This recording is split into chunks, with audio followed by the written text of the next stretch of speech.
Hello everybody, Dominomial here, and I thought I was done with this game. No, I don't have a co-commentator with me this time to play multiplayer.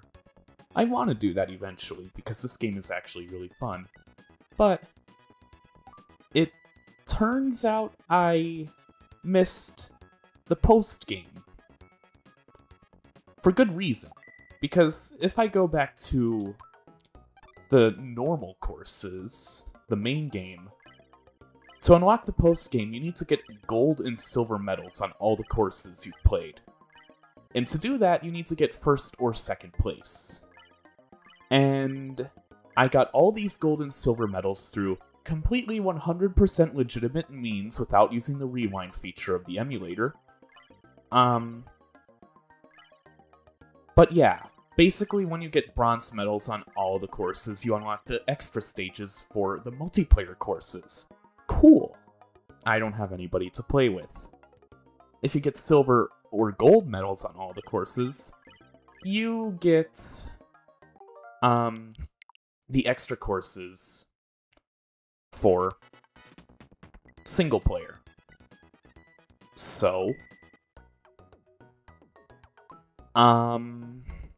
welcome back to the adventures of Kirby, K-E-R-B-I, and golf. I don't know what to expect. I am scared. I think these are probably just going to be remixed courses from the original game, but just harder. Like such.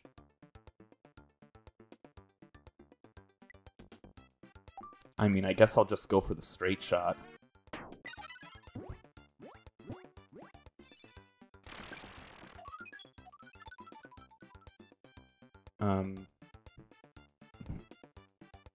So, just because I unlock these levels, it doesn't mean I'm actually good at the game yet. I just abused the rewind function of the emulator. Because, yeah, I don't want to keep attempting these courses for... I just don't want to keep attempting these the original courses forever and ever just to, you know, get extra courses that are extra hard. But I do want to unlock these courses because it seems interesting. But I'm not going to abuse the rewind function here as much as I would like to. It wouldn't be fun that way. So I'm going to hit about 3/4. Nice. I have gotten a bit better at judging my shots, though, from using the rewind and, like, practicing my shots. Hopefully. Hopefully, because if I can't do that, then... Ooh.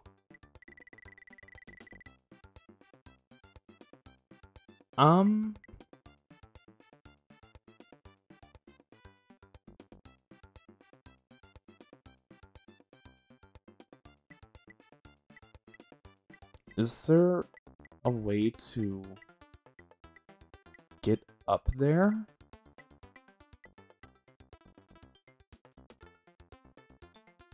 I mean, I'm just gonna hit the ball.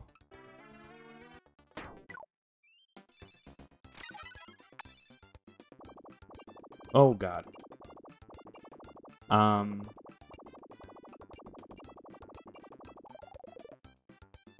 Cool.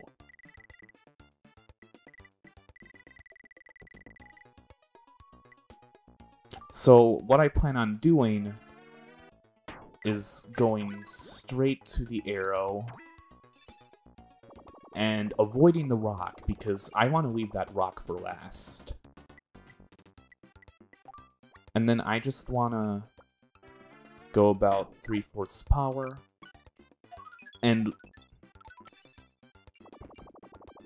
completely neglect the rock guy so I can keep my UFO power up. And then get in. You know, because UFO is the most overpowered ability in the game. I also recently learned that the speed of the UFO ability is consistent with the momentum that you have when you proc it, when you use it, so if you're going fast when you use it, you're going to be gliding at insane speeds. Like,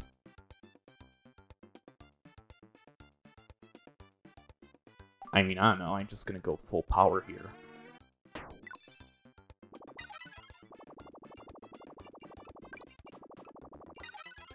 And then... Fuck.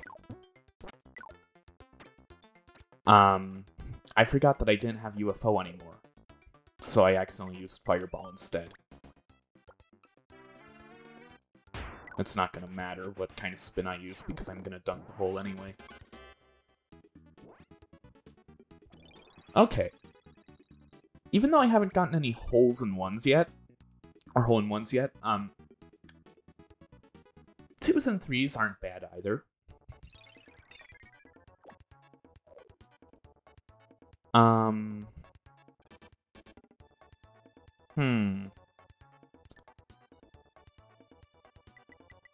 Well,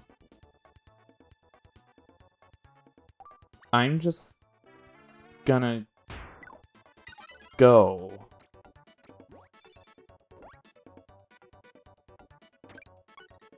And then let's roll up here, and then hole-in-one.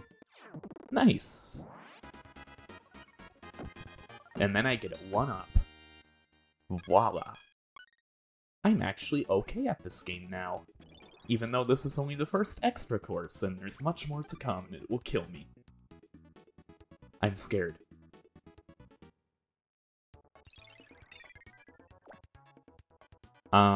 What's going on here? Huh?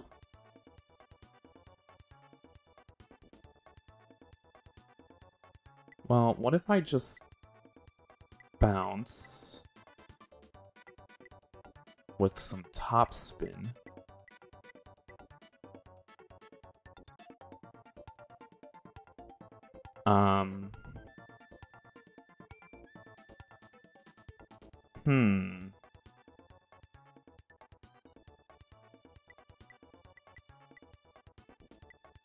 Could I...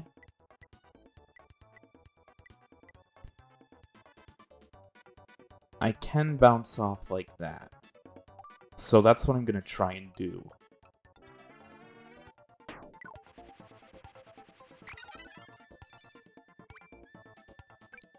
Yeah, because I want to get those two first, because going to the warp to try and get the other before going down is, or after going down, is just inefficient.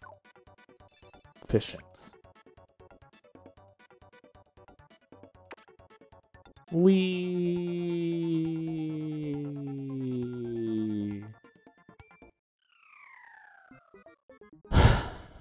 know what? I should have thought of that, and I should have just followed the arrows. So that's what I'm gonna do. I'm just going to follow the arrows at, like, 1/3 power. Not enough power. Okay, I forgot how heavy Kirby is. Nope, nope, don't hit the Gordo, Kirby. Oh, God. Here it comes. This is where it starts getting... where my gameplay starts getting a whole lot worse. Okay, let's just do that.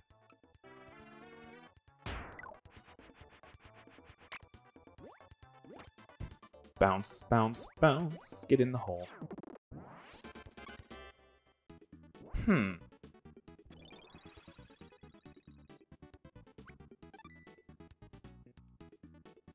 Yeah, 5 shots isn't that good. I could have done it in 2, or 3, or even 5. Okay. So clearly it wants me to play a little bit tricky with this Kabu.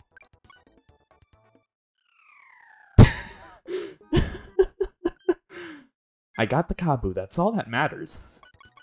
As long as I don't lose another life.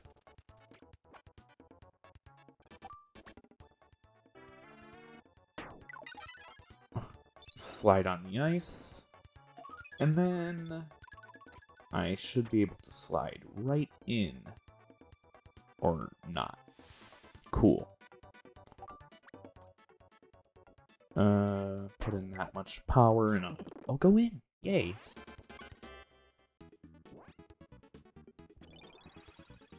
So, I wasn't really expecting a post-game with this game.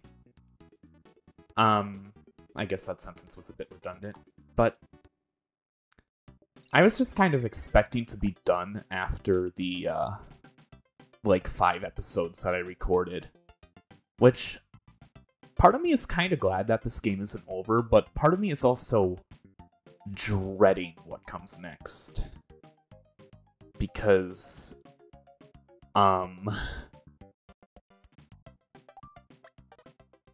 ooh, I've heard scary things about this game and the levels it has later on. Like, these levels apparently get really insanely difficult. And I don't know if I want to be here for that.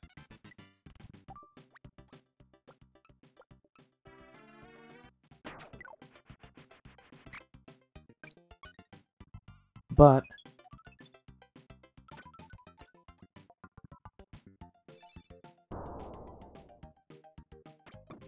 holy shit, that was a nice bounce. Yeah, that's fine, as long as I'm not in the water, because I can just dunk myself in.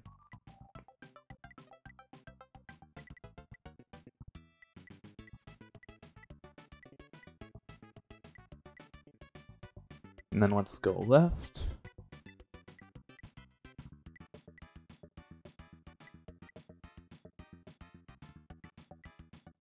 Yeah, that should be enough. Not quite full power. Hit the wispy bonk and then get in? No, whatever.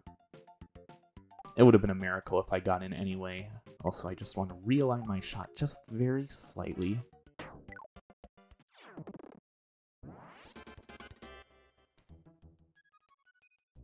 Yeah, so recently I've been rewatching this this podcast that I come back to every couple of years, or I guess video podcast. The Ricky Gervais Show, which, I mean, you may or may not know who Ricky Gervais is from the British version of the English version of The Office. I haven't seen it personally, and I only know him from the Ricky Gervais Show and from Vinny Vinesauce from like 4 or 5 years ago when he couldn't stop talking about Carl Pilkington. And I can really understand why you wouldn't shut up about that guy forever, because that guy is hilarious. So to provide context, Ricky Gervais and Stephen Merchant, did a podcast on XFM, like, the early 2000s. And the producer they were given for that podcast was Carl Pilkington. And he initially didn't really do much, he was just the producer, the guy behind the scenes making sure everything was alright. But as the podcast went on, they started just playing along with him and like introducing him to like the audience and like asking for his opinion on matters, and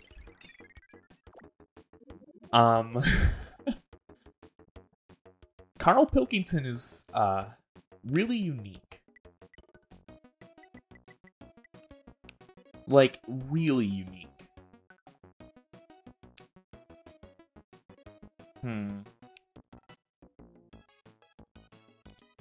Actually, no.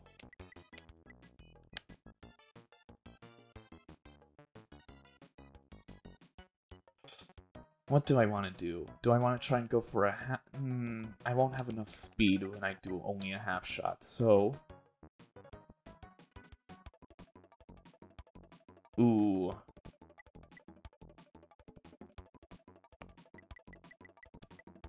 I guess I'll try and go for 3/4 shot.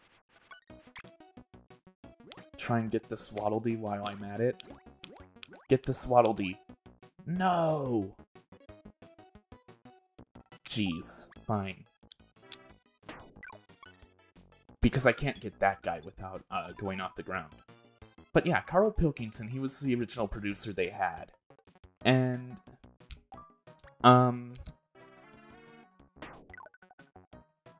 basically he has really interesting opinions. Not like controversial, well, controversial, but not in the sense that you're thinking of. Not like politically charged controversial, but just like, why would anybody think that kind of thing? Like, you're an idiot kind of controversial.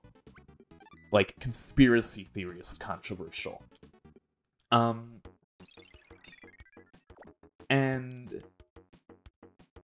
anyway, so in like the early 2010s, they kind of rebooted the podcast, but had like visual artists. Like artists do like some visuals, like draw them in a cartoony style in like the scenarios they were talking about, which really adds a whole lot of charm. And they just did that podcast, but in like 25-minute episodes rather than like a couple hours at a time.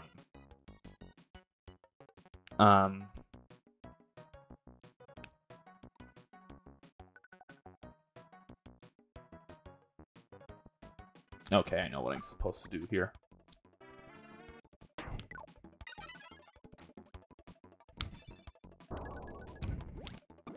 Or not. Wispy, bonk. Bonk me out of the way. No?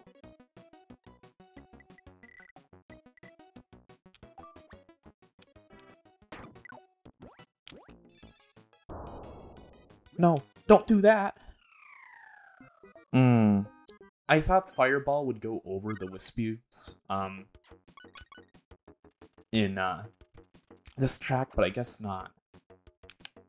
So what I gotta do is loop.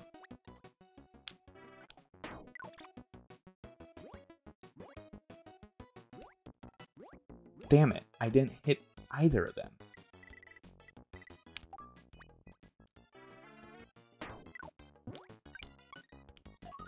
Can I get in the hole? Doubt it. Or not. I'm good at this game, remember? But yeah, Carl Pilkington just likes to talk about, like, monkeys. He had his own, like, monkey news segment in the new reboot, and, like, he just goes off on the tangents about the weirdest things and gets into arguments with himself. Things that don't even exist. But also, like, he's an idiot. Like, the very first episode of, like, the reboot podcast, like, he talks about how they sent a monkey up into space, and how they trained it through Pavlovian conditioning to hit the green and red button. The green and red buttons, rather. And they had a banana dispenser before Arnold Armstrong. Arnold Armstrong? That's his disowned cousin. Neil Armstrong went up to space. And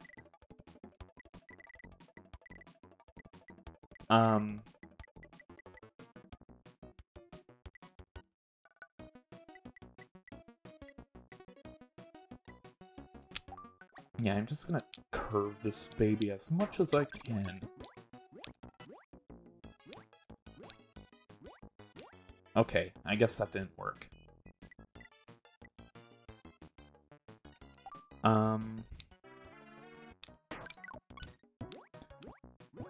Yeah, no, but he goes on tangents, but then he also goes on about, like, what the monkey felt after going up to space, how he felt, like, lonely and dissatisfied with life, and then committed suicide.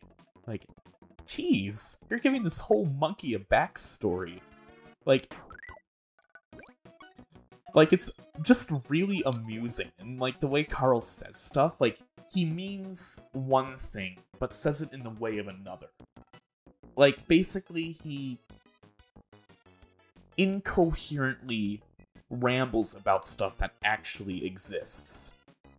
And some of the stuff may be more true or false than others. Or sometimes Carl Pilkington vaguely has one idea down, but just has the rest of the facts completely mixed up. And that's why Ricky and Steven in the show never really give Carl the time of day to really talk. Or really give, like, his ideas and thoughts the time of day, more so as just, like, comedic ramblings of an insane person. Which is kind of mean, but it's still funny to listen to him. I mean, every time I listen to that podcast, like, it consistently makes me laugh my lungs out. It's just too good. It's way too good. First season is kinda... It's really good, but, like, the later seasons, like 2 and 3, have some of the most incoherent ramblings of Carl Pilkington.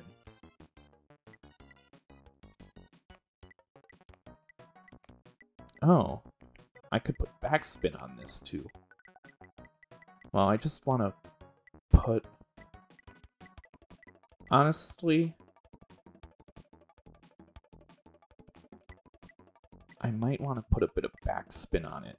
Hit it at, like, 6/8, 3/4 power, and then put some backspin on it. And then...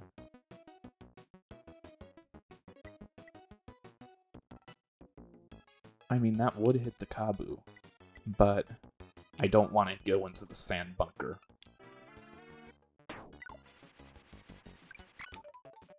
Oh, really? Okay. Funny. I'm just gonna go on this way then.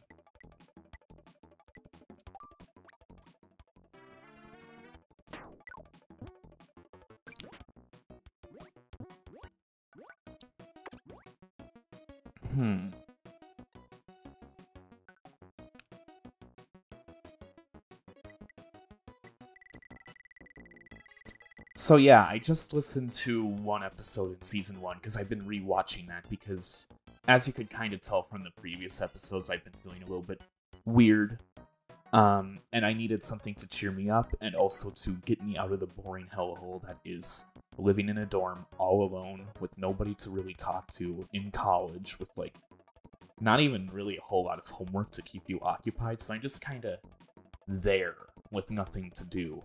Nowhere to go because I can't drive, and I don't really have a whole lot of close friends here that I really click with. I'll get back to that a little bit later, but and so I've just been rewatching the Ricky Gervais show, basically the Carl Pilkington show at this point, and I've been having a pretty good time.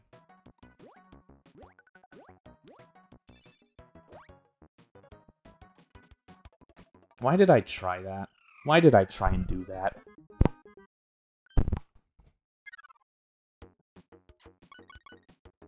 Don't bring me back there.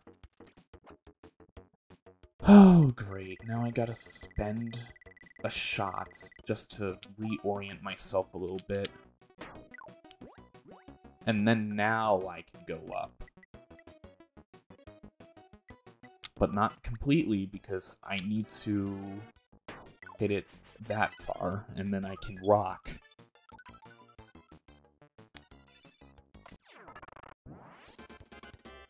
So yeah, I just finished watching listening while playing Binding of Isaac.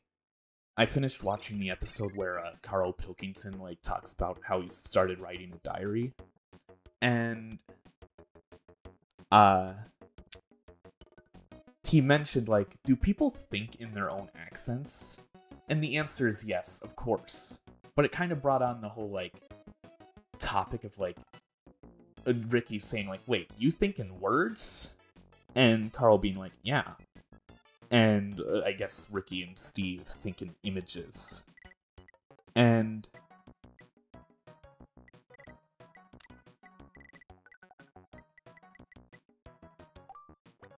it is kind of an interesting topic to explore. I mean, they completely discredited Carl and thought his way of thinking was completely bullshit and stupid.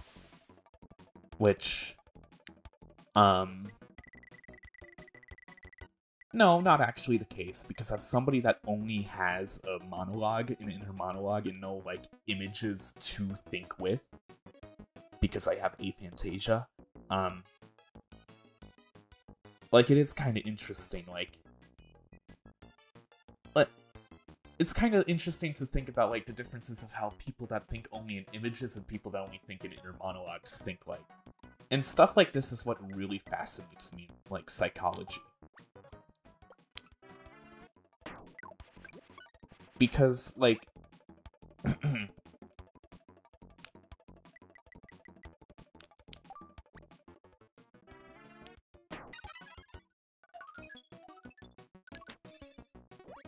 no, don't jump off the ledge, Kirby. Oh, that would have been almost the perfect bounce to get in.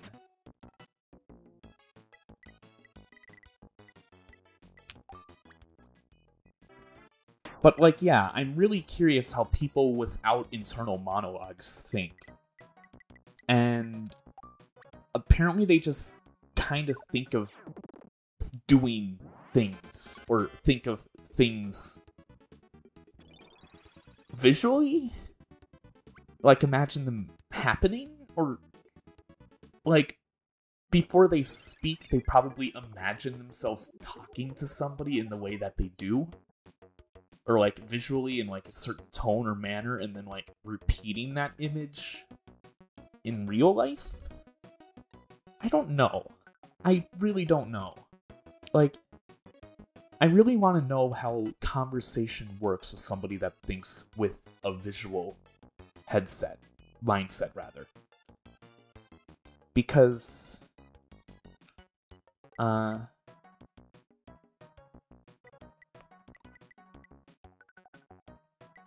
I just think it's intriguing, more than anything.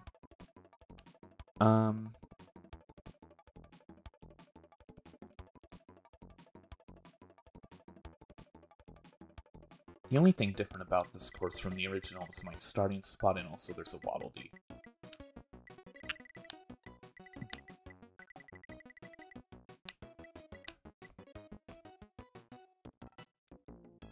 So...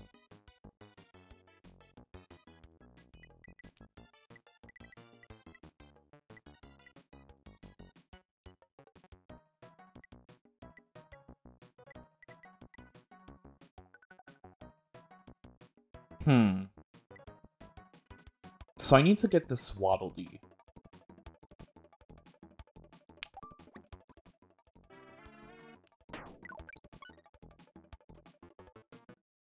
I got the Waddle Dee. I also died, but, you know. That's fine, that's fine. Whatever. This game is hard now. Although I probably should have predicted that doing that would make me fall off the ledge. I just thought I got the power correct.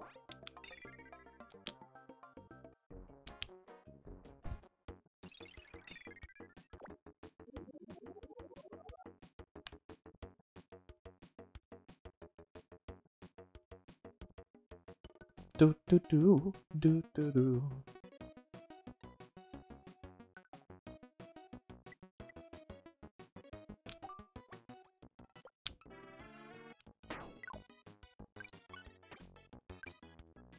Yeah, I'm just gonna go for the normal shot here.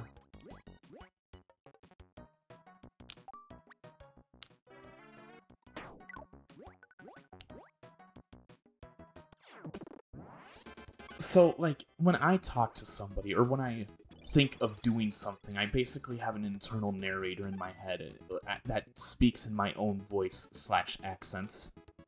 And it's... like, okay, when I think of, like, I want to go talk to this person and see if they want to maybe, like, join an improv club or something. Which I have started here, by the way, and I didn't mention that really, except for the finale of Crosscode and the Forgotten Land LP. That's completely forgotten. I'm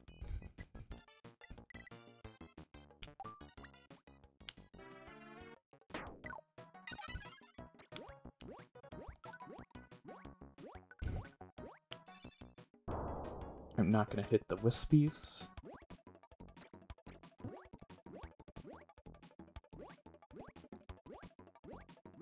Or the Kabu, or the Broom Hat. Cool. I thought I put enough curve on that to actually, like, do something about that. I guess not.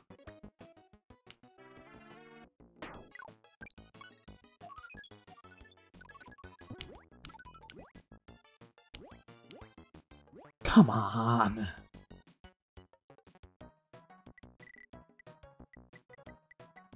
But when I think, like, oh yeah, I want to go talk to somebody and, like, say something to them or whatever, I literally think that in my internal monologue, just like how I'm speaking it out loud right now, except I'm talking to myself in my head. And I guess people that don't have an internal monologue just kind of think of doing that and then think of saying those things. God damn it, I missed twice. And like, okay, I can think, like, I can understand thinking visually of doing something, but thinking visually of talking to somebody and what you're gonna say? Like, I don't know, I just think of what I want to say, but then again, as you may or may not know if you watch my Metroid Dread LP, I have a different way of thinking than most other people. Like, I have a, like... Okay, just to recap, I have what's called aphantasia. Or, well, I don't know for certain that I have it, but it's basically, like, 100% likely. Almost 100% likely that I have it. I am 95% confident that I have aphantasia. There's my stats coming in useful. Oh,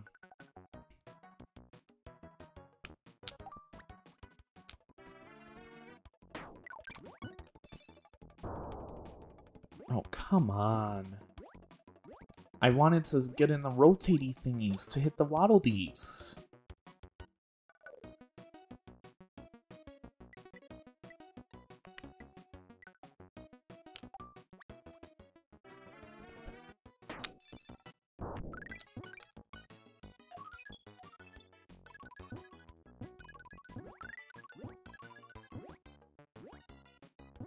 Oh, that was almost scary.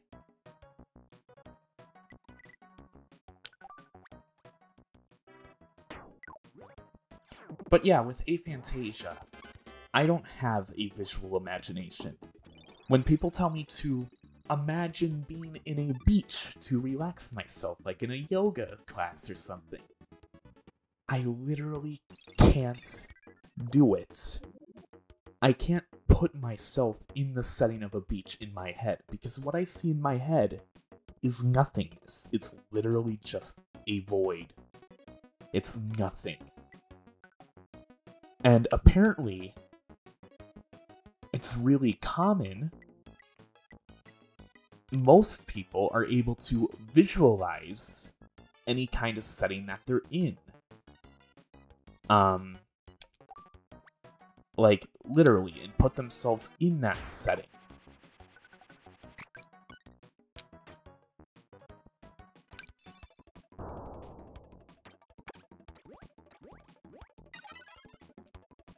I can't really do that.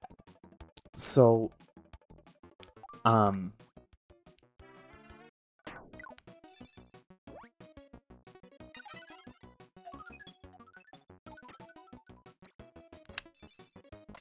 I can't really put myself in a setting, so I just think more logically, like, okay, so a beach has sand, sand feels kind of grainy, and oh, there's an ocean, or lake, or whatever. So the water is most likely very cold, maybe salty if I'm on the ocean, but I don't know what salt oceans feel like because I've never been to the ocean, so probably just a lake. So it's cold, there's like water rushing in and out, like the tides making the sand wet and kind of like moist and like packed together, like kind of like snow, but not really, but like a lot more messy.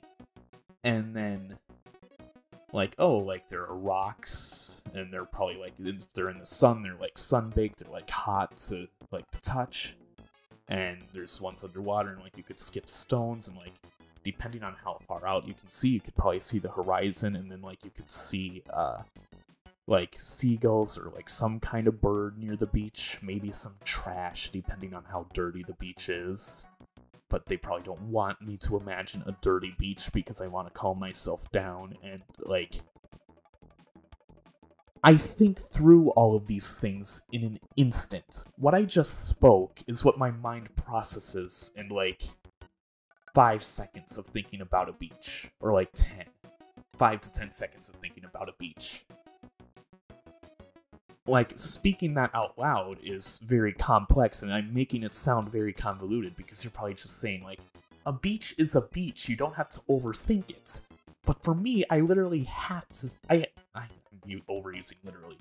I have to think about each and every aspect of what that beach feels, sounds, looks like, and kind of, like, put together, like, an invisible jigsaw puzzle in my head.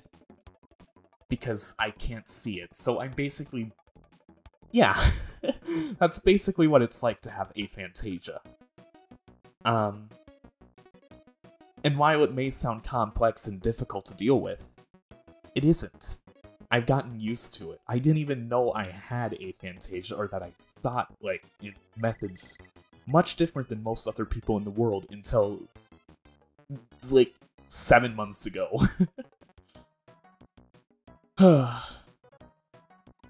So, yeah. Like, but, like, there are times when aphantasia is a lot more cumbersome than, you know, just having a normal imagination. Like, I can't really play role-playing games all that well. Like... Okay, let me explain. Because even though I love playing role-playing games, I am hindered by the fact that I don't have an imagination. Because when, like, the DM tells me, like, hey, imagine this kind of setting or that, or, like, you're in a setting where, like, the walls are, like, dirty or, like, dank, or, like, you're in a cave and, like, it looks like it's gonna collapse, or, like, basically, I'm doing, like, mental exercises to recreate images in my head that I can't see. That I can't see or process in the same way that other people do. So when I have to, like, think about a setting in a location in, like, a campaign, I have to ask the DM every single goddamn detail of what that place is like. Like, how solid are, like, the walls? Can they be broken down? Like, what about the ceiling? How high up is it? And, like, is it, like, wet? Or, like... Okay, maybe I'm not that detail-oriented, but, like, I would be that detail-oriented if I could get away with it. That's the thing.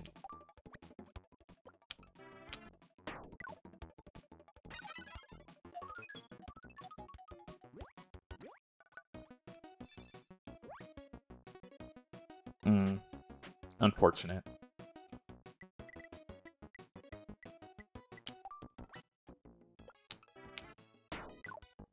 Come on.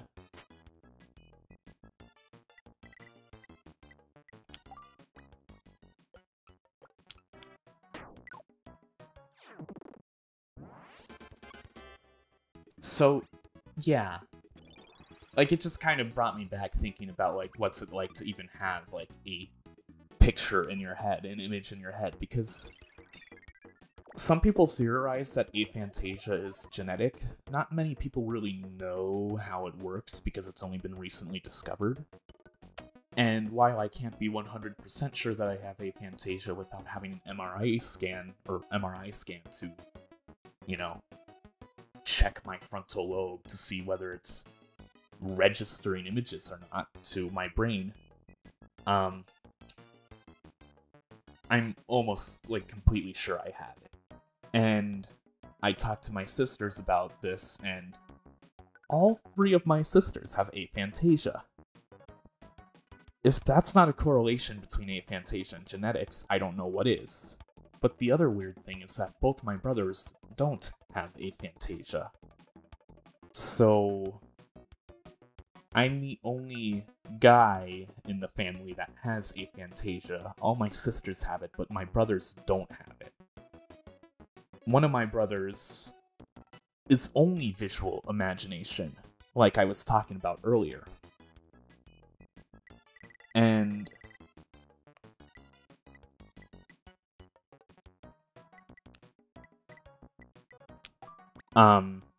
the other one is kind of a mix of both the internal narrator and the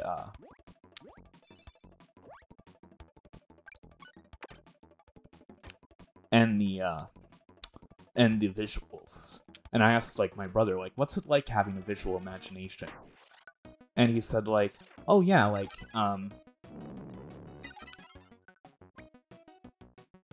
you think about stuff, like, visually. Like, I don't really know how to describe it, but you're able to see stuff in your head.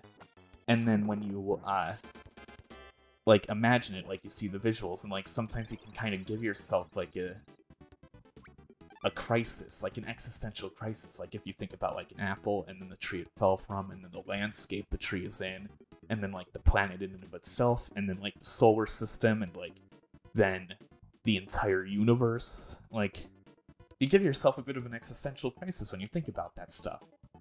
Or, that's kind of paraphrasing what he said. Like, huh. I didn't even really think about that.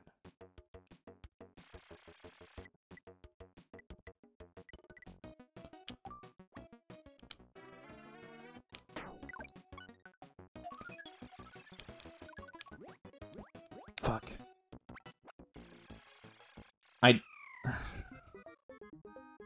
I just wanted to curve it to counteract the arrows. I didn't think it would actually be.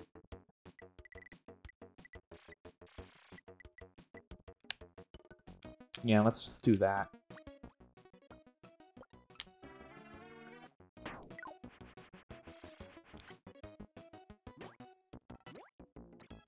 Oh, come on. Quarter.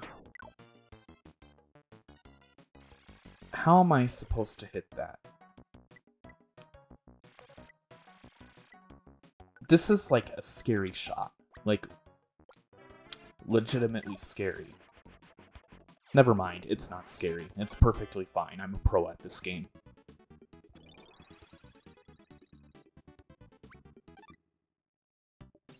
I don't know. I wonder, like, I'm thinking maybe I should ask some people I know whether or not they have a completely visual imagination and what it's like. Because, like, the reason why I enjoy reading books is so that I can kind of have, like, an audiobook in my head. Because if I only have an inner monologue, then I'm basically reading all the characters' dialogue and, like, the actions to myself. I'm my own audiobook. And, like, it's funny to try and experiment with some of the voices that they have, or, like, the tones that they have, and, like, I just imagine it in my head, like, what these characters sound like, or, like, their personalities, and I, like, fit them into, like, certain tropes, like, basically my own audiobook play, essentially, except completely improvised in my head, and then I'm enjoying the hell out of it. That's why I like books with characters in it. Because I grow attached to the characters over time, I can relate to characters more than settings and, like, get invested in settings. Like, I can't get invested in settings because I don't have visual imagination, but characters, well-written characters that are realistically written and fun and have interesting personalities, I can get along with because I can kind of roleplay as them in my head. I don't know. I think it's cool. And that's why I've liked the idea of doing, like, tabletop RPGs. Like D&D. And etc.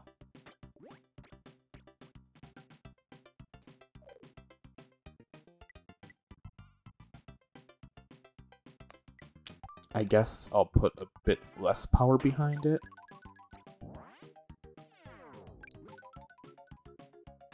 No, please. Vent, why are you so awkwardly placed?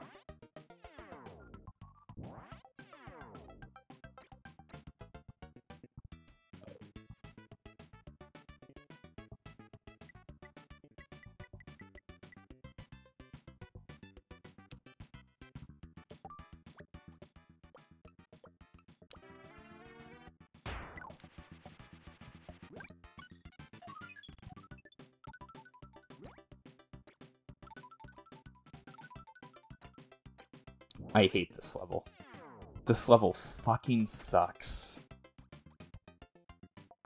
That vent is just there to fuck with you, and they know what they were doing with that.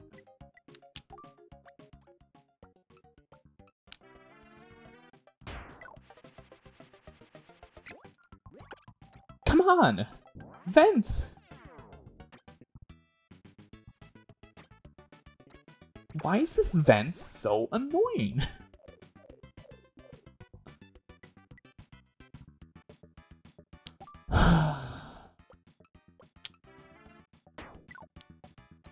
I'm just gonna get up here, waste a life, and then I'm gonna sink it next time. That vent placement is the worst thing ever. What did I do to deserve that?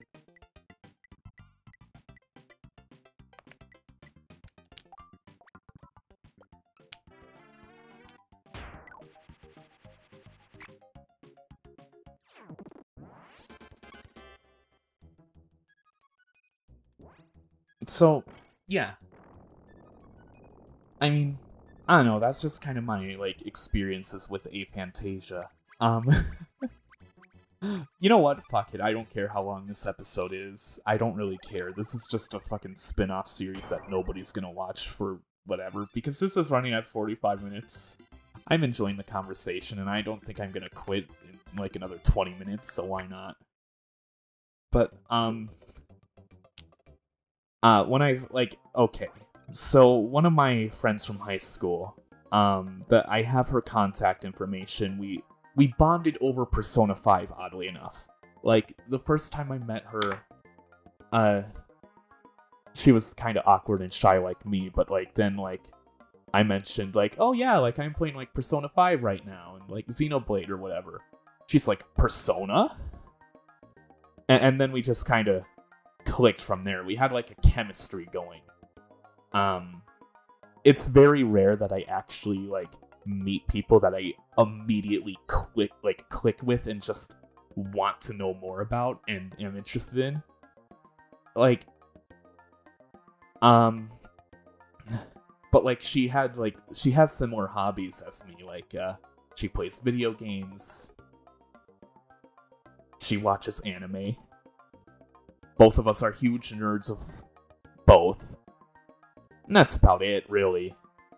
But, like, we also kind of, like, got along by talking about, like, you know, our circumstances and, like, our own, like, personal issues that we've dealt with before. And, like, I really want to get back in contact with her, but I'm kind of scared, too, because, I think I might have over-relied on her for advice. And now she doesn't really like me as much. And I feel bad as a friend, as a person. And I just haven't texted her since then, and I know she's not going to text me because she's way too introverted and shy to be the first one to initiate a text. But besides that, like several months ago when I, first told her that, like, oh hey, I have aphantasia, and like, that's just like the whole lack of visual imagination. The first thing she fucking asked me, the very first thing she asked me, viewers, I'll give you 10 seconds to guess. So, starting from now. Pause the video if you need to. What did she say to me? What did she ask? Okay. 3, 2, 1. The first thing she asked me was, how do you jack off to porn? And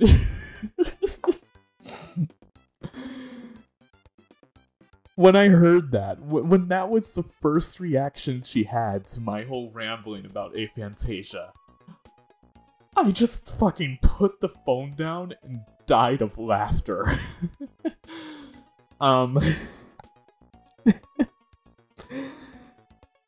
Like, yeah, fair enough. If I have aphantasia, I suppose I would have different types of fantasies than other people, huh? And I said, like, no, I still get pleasure from watching porn. It's not like I don't, and I can still fantasize about porn or, like, having sex. Like, it's not...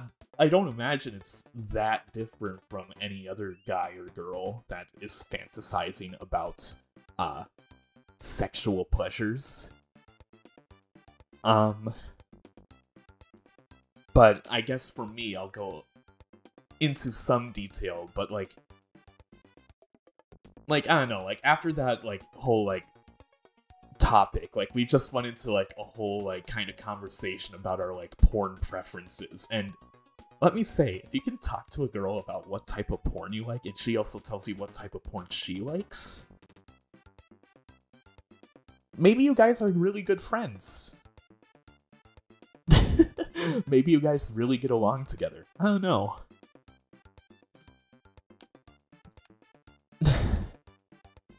I just think it's really amusing.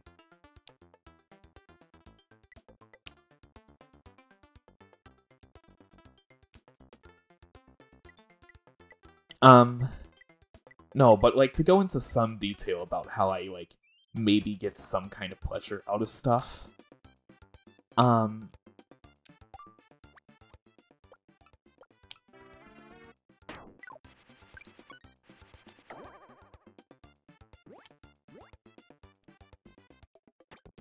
Wispy, that is the absolute worst place you could have been.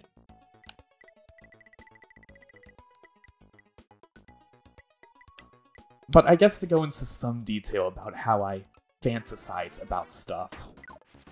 I mean, I don't imagine it's really all that much different from any other person, but, like, they just have visuals. Because kind of like one running theory I have about, like, maybe one of the side effects of having aphantasia is that, like, your other psychic senses are enhanced because of that. Like, kind of like how a blind person is really adept at hearing, or a deaf person is able to see visual stuff really well. Or, like, have an enhanced sense of smell or touch, etc. Like, if you take away one sense, the human body compensates by basically putting the other senses into overdrive. Or by one person learning how to more effectively use their other senses. I'd imagine it's kind of the same thing for, like, psychic senses, too, because I'm effectively blind. Like, psychically, visually. My third eye, my mind's eye is blind, essentially. That's what being aphantasic means.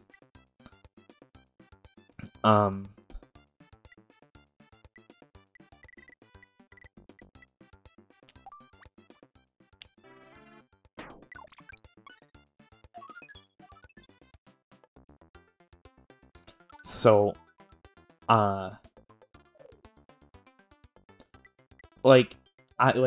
because I'm aphantasiac, maybe my other psychic senses are a bit more enhanced, but, like, when I fantasize stuff, I'm more able to think about stuff kinetically, like, sensually, or, audibly. Maybe not really visually all too much, but I can, like, imagine sounds, I can imagine feelings, and I can, like, imagine doing that kind of stuff with those kinds of, like, ways of imagining things. Like, okay, so one thing I kind of noticed is that, like, I guess some, like, circumstantial evidence that I have to maybe slightly prove this is that whenever people talk about, like, getting scars or, like, getting hurt or injured, I immediately have, like, a visceral no-no reaction. Not because, like, the whole topic is gross, but because, like, when I think about, like, them getting the scar in, like, this certain way or this injury, like, I immediately think about, like, the feeling of what it would be like to, like, be crushed under, like, a stage boat or something, or, like, or, fall down from, like, a large height, or etc., etc. Like, I feel like I'm able to kinda feel those things indirectly through, like, the use of mirror neurons, more effectively than other people.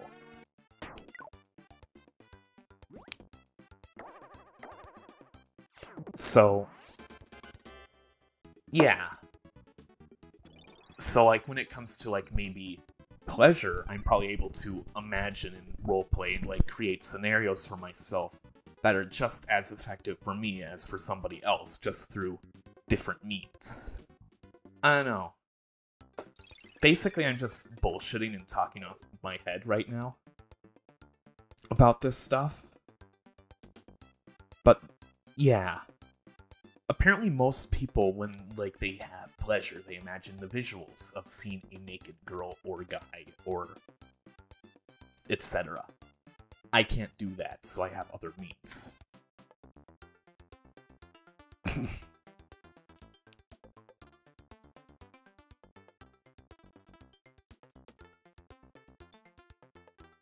Yeah. So, that's just kind of interesting.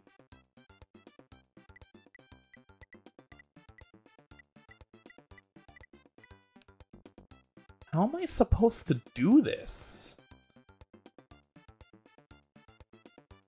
I'm just fucked one way or the other.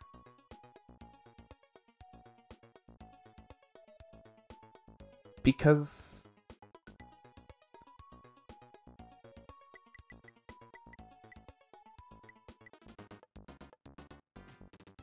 maybe that will work?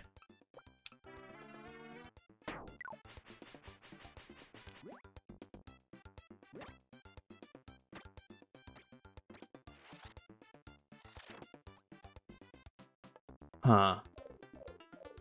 This is awful. Who thought it was a good idea?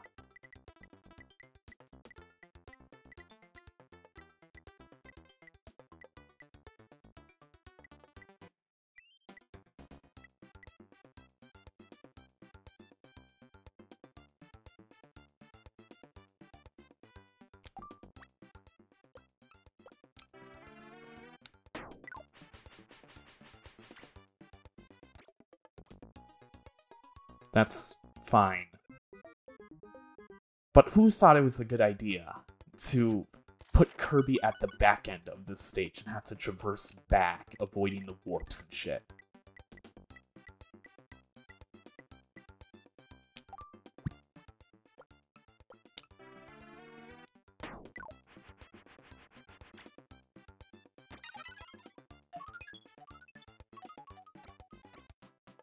I should talk to that person again.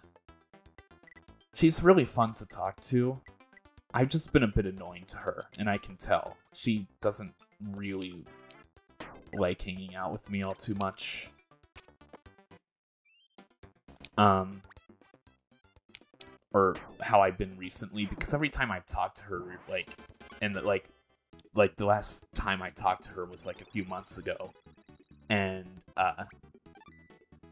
I was just complaining about my circumstances in life, and, like, I could tell that she doesn't really want to hear that from me. And then I've been too over-apologetic. So, yeah. Like, I'm scared to try talking to her again because of the things that I've kind of done, which is weird. like, things I've said to her, which kinda maybe ruined our relationship as friends. But, when I'm feeling confident again, I'll try talking to her again. She's been doing well. She's been doing okay, and I'm glad to hear that from her, and that's really the best I could ask for.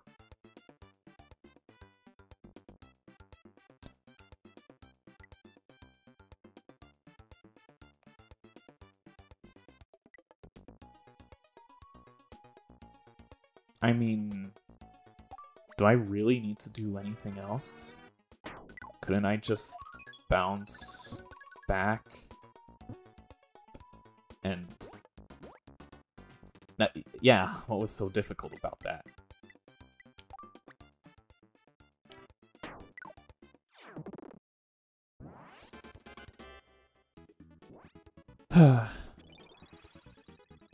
Yeah.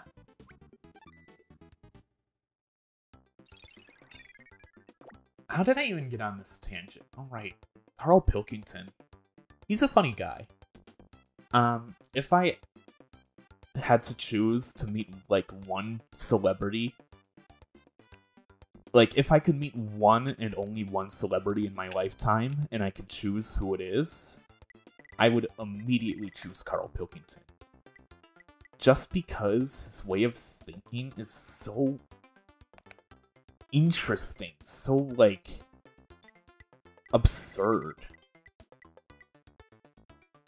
Like, I don't really know how to describe it other than that.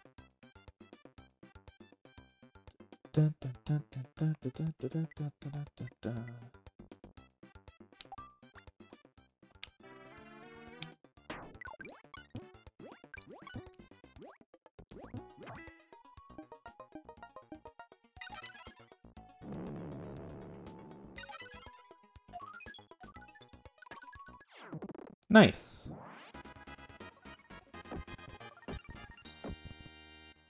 I feel like that was easier than the normal course.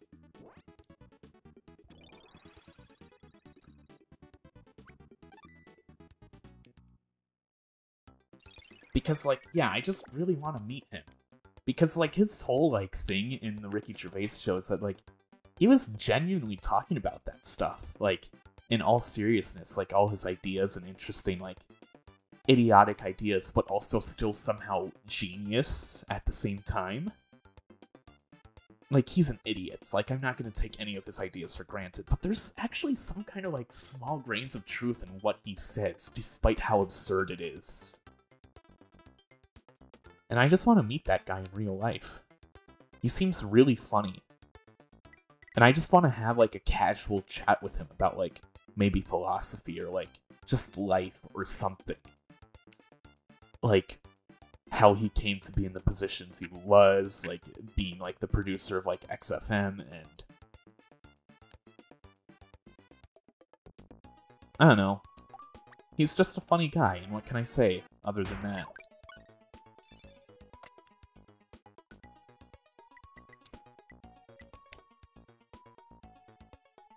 Yeah.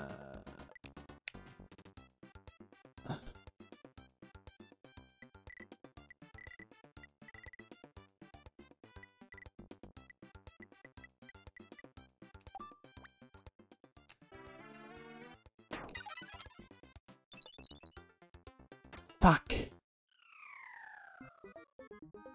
I messed that up. I shouldn't have used dice. But good thing I got that one up from the previous hole.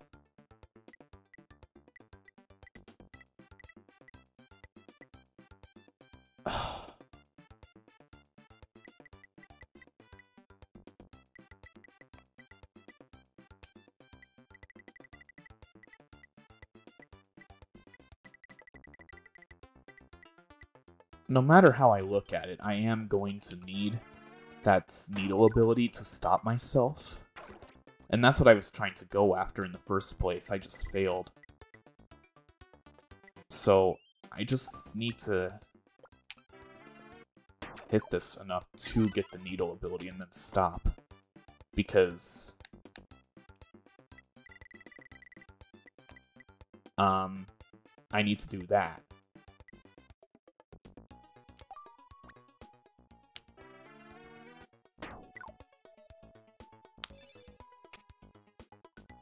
because then I can climb up here, do a very short shot, and then rock.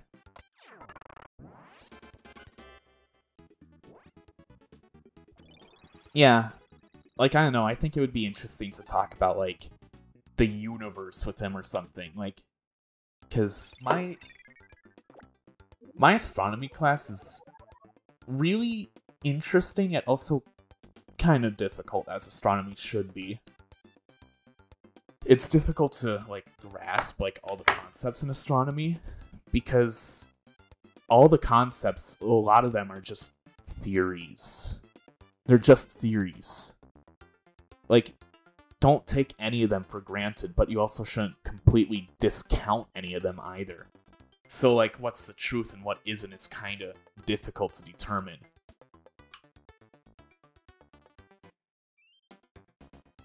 And what we do know about astronomy is very little. We know that the universe is expanding, and we can even see the Big Bang, or, like, the earliest moments of the Big Bang, rather. Because, I don't know if you know this, but light travels distance. Light isn't instantaneous. Not technically. So, when, like, an astronomer refers to something as being a billion light years away, that means it took a billion years for light from that point to reach us.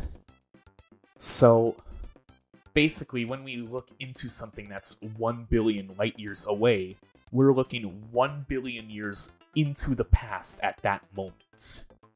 So, like, if we see, like, a galaxy from, like, 5 billion light years away, that galaxy doesn't look like that now. Or probably doesn't, or very different now. But what we're seeing is that same galaxy from 5 billion years in the past. So, in actuality, no, like, figuring out the history of the universe isn't that difficult. Because if you want to figure out the history of the universe and, like, how galaxies formed, you just gotta look really far away. And we are able to look that far back, essentially, because of how advanced our telescopes are. Like, yeah, sure, we're only seeing a tiny fraction of the universe. Like, we can look really far back into the universe. Like, far, like, into the universe. Our trouble isn't distance, but rather figuring out, like, the scope of things. Because when we look that far away into the universe, we're basically looking, like, at, through, like, the pin of a needle in the form of a telescope. Like, what we're seeing of that universe is just, like, the sight of, like, looking through the tiniest peephole ever. I don't know why I did a visual explanation for that when it's an audio show.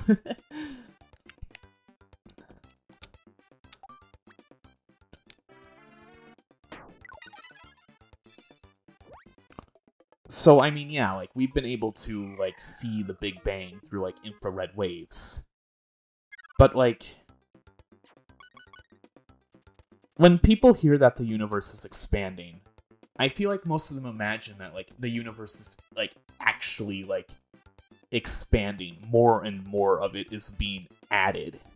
Like, it's like it's like kind of like an explosion of matter and space and time, where, like, the universe just grows and more of it happens because it's from the Big Bang or something.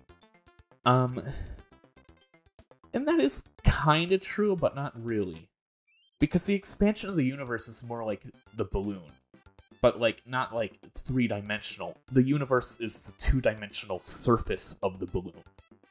So, like, if you, like, take 2, like, points of a balloon, mark them with markers, as the balloon inflates, the markers get farther away.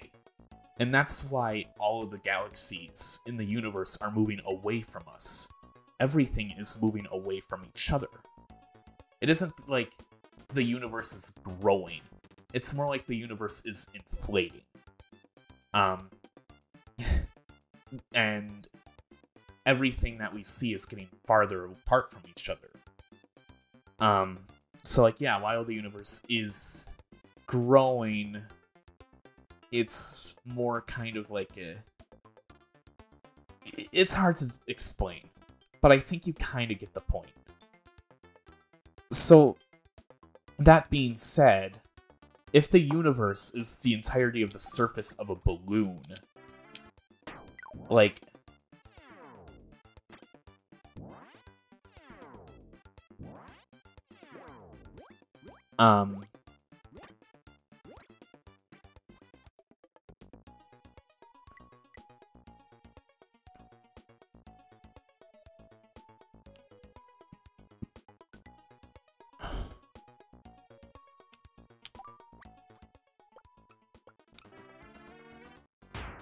Come on.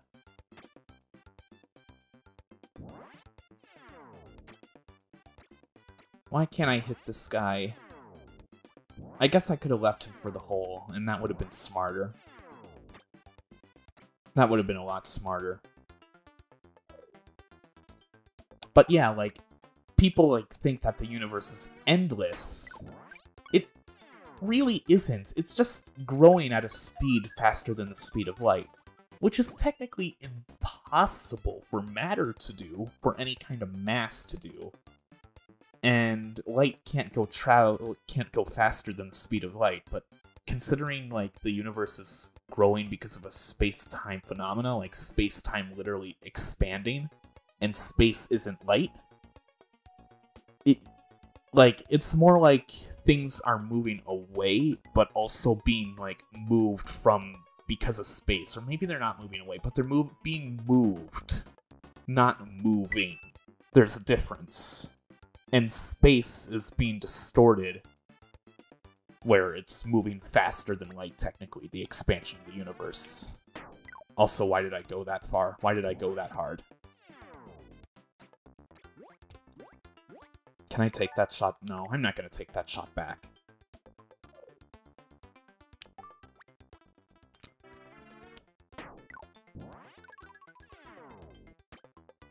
No, no, don't do that to me. Don't do that to me.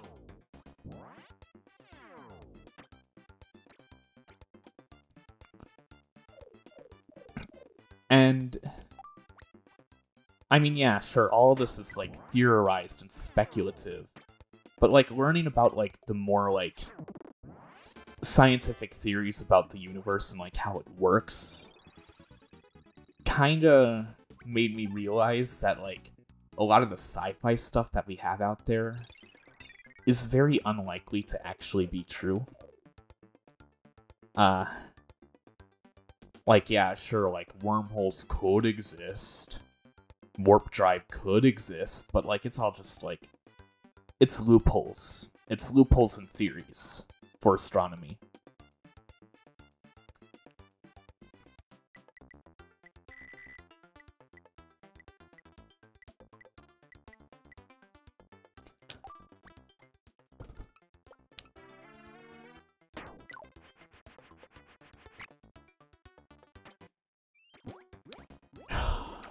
That's it. That's game over.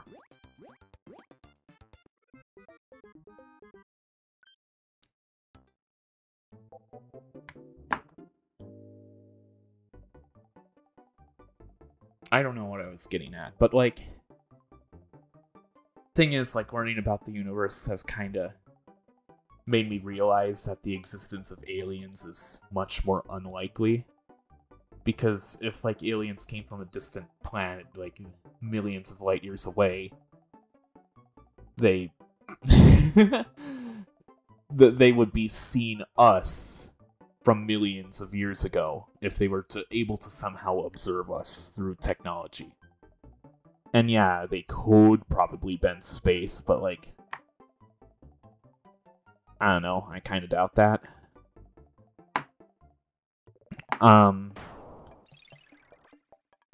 So, like, if aliens did exist, they would have to live on a planet that's literally, like, maybe only, like, a couple hundred light years away, or on some kind of ecosystem like that.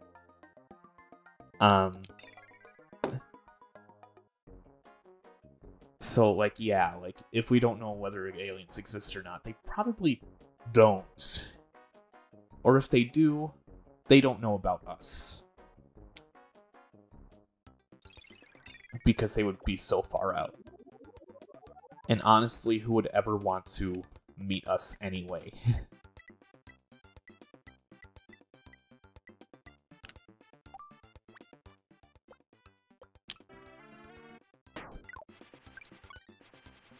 Like, I'd feel bad for the aliens that have to meet us, or that want to meet us.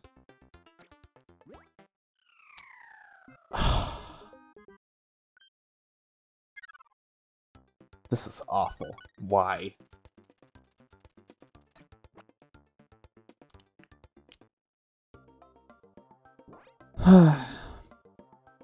And, like, learning about black holes is interesting, too.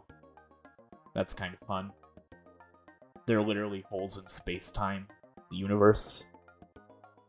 Like, it's just kind of funny to learn about space-time in, like, non-Euclidean geometry, and how if the universe is actually kind of inflated like a balloon, then technically, theoretically, possibly, if you were able to go in a straight line across the universe for an extremely long amount of time, you would loop back to the spot you were, kind of like the globe of the Earth.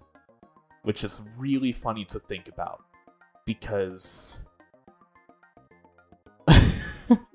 I just like the idea that the universe just loops back in on itself, which is kind of hilarious to think about. But you would have to be traveling faster than the speed of light, or be traveling really fast to do something like that, and also have to have a lot of patience, like trillions of years. So, yeah. I don't know. Then, well, yeah. Astronomy's a cool class. I'm actually going to end the episode here, because this episode's going on long. So in the next episode, I'll see you next time for more Kirby's Dream Course. I almost said Kirby in the Forgotten Land. See you next time. Bye.